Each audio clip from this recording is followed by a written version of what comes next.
سنا رہے تھے تو میرے ذہن میں ایک حدیث شریف آئی ہے، میں آپ کو سنا کے بات کرتا ہوں۔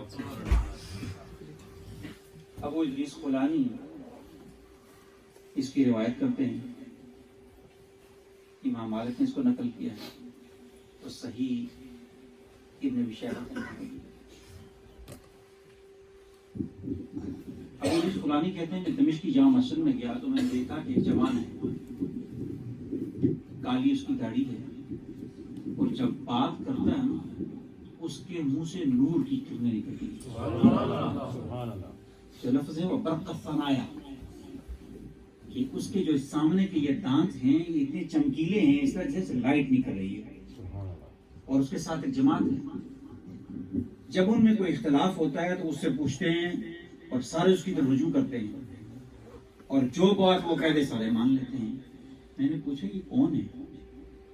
تو انہوں نے کہا هذا معاذ بن جبل، یہ معاذ بن جبل رضی اللہ تعالیٰ عنہ، رسول پاک کے بڑے پیارے لاڈلے صاحب۔ کہتے ہیں دوسرے دن میں نے کہا جب آئے تو میں نے کہا میں ان سے پہلے پوچھوں۔ جب دوسرے دن میں گیا تو دیکھا میرے سے پہلے وہ مسجد میں موجود ہیں اور نماز پڑھ رہے ہیں۔ میں انتظار کرتا رہا، جب فارغ ہوئے تو میں سامنے کی طرف سے آیا۔ یہ بھی ایک مسئلہ ہے، کسی سے ملاقات کرنی ہو تو پیچھے سے جا کر نہیں بلکہ سامنے سے آئیں۔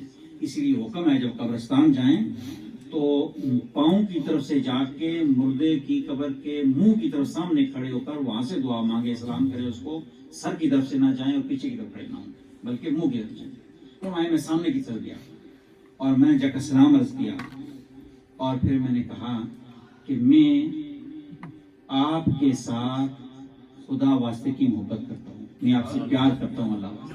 انہوں نے کہا اللہ، کیا تم قسم اٹھاتے ہو تم اللہ کے لیے ایسا محبت کرتے ہو؟ انہوں نے کہا اللہ، میں اللہ کے لیے محبت کرتا ہوں للہ۔ پھر انہوں نے کہا اللہ، تم قسم اٹھاتے ہو تو تم اللہ کے لیے ایسا محبت کرتے ہو؟ پھر انہوں نے کہا۔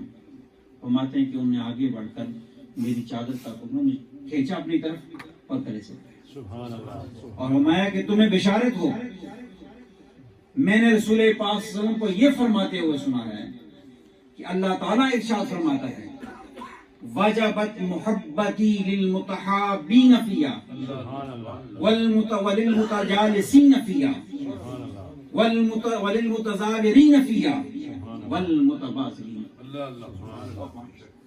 کہ میں نے رسول پاک صلی اللہ علیہ وسلم فرماتے سنا ہے کہ میری محبت ان لوگوں کے لیے واجب ہو گئی ہے، یعنی میں ضرور ان لوگوں سے محبت کرتا ہوں جو میری رضا کے لیے ایک دوسرے کے ساتھ پیار کرتے ہیں، جو لوگ میری رضا کی خاطر ایک دوسرے کے ساتھ پاس آ کر بیٹھتے ہیں، مجلس اختیار کرتے ہیں، جو لوگ میری رضا کی خاطر ایک دوسرے کی زیارت کرتے ہیں اور میری محبت کے لیے ایک دوسرے پر خرچ کرتے ہیں۔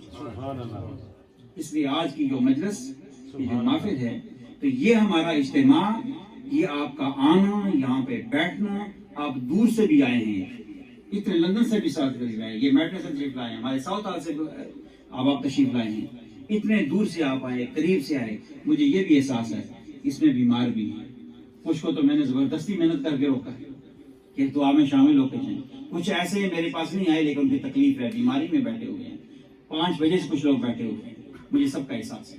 لیکن یہ یاد رکھیں جس طرح حضرت معاذ بن جبل رضی اللہ تعالیٰ عنہ نے ابو ادریس خولانی کو یہ بشارت دی تھی، اس کی روح سے آپ سب کے لیے، ہم سب کے لیے بشارت ہوگی جو اللہ کی رضا کی خاطر ہے۔ ہمارا یہاں پہ آ کر بیٹھنا، آپ کا یہاں آنا، ہمارا آپس میں مل بیٹھنا، ایک دوسرے کی زیارت کرنا، ایک مال خرچ کرنا، پیسے خرچ کرنا، اس پروگرام کے اندر محنت کرنا، سب کچھ اگر خدا کی رضا کے لیے ہے تو اللہ تعالیٰ کی محبت واجب ہو گئی، اللہ تعالیٰ ضرور محبت کرے۔ اور یہ یقین رکھیے کہ جب رسول پاک صلی اللہ علیہ وسلم کی زبان اقدس سے جو الفاظ نکلے ہیں ان پر ایمان رکھنا یہ ہمارے ایمان کا تقاضا ہے، یہ فرض ہے۔ جب بات فاغن ہو جا کے رسول پاک کا یہ فرمان ہے، اب اس کے اندر رد و بدل نہیں ہو سکتا۔ تو جس طرح رسول پاک نے یہ فرمایا ہے کہ میری محبت ان لوگوں کے لیے واجب ہو گئی ہے، تو ہمیں پورا یقین ہونا چاہیے کہ ہم اللہ تعالیٰ کی محبت میں آ گئے، اب اس میں شک نہیں کرنا چاہیے۔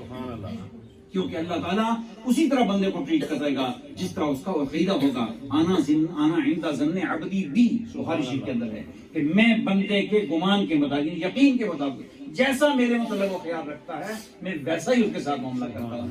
اگر ہمیں آج سے یہ یقین ہو جائے کہ میرا اللہ ہم سے محبت کرتا ہے، ہم اللہ کے محبوبوں میں شامل ہو گئے ہیں، تو پھر اس کی لاج بھی رکھنا پڑے گی کہ جو خدا کا محبوب ہے، اللہ اس سے پیار کرتا ہے، تو اللہ کی پرواہ نہ کرے، اللہ کے احکام کی پرواہ نہ کرے. جس طرح کہ حضرت نے فرمایا تھا کہ نمازی بن جائیں، اسی طرح جب خدا سے محبت کا یقین ہو گیا ہے تو اب اللہ کے لیے اپنا سب کچھ تن من کو قربان کر کے، اس کی حکم کی فرما برداری کر کے، اس کے حبیب کے ساتھ مکمل تابعداری کے اندر آ جائیں.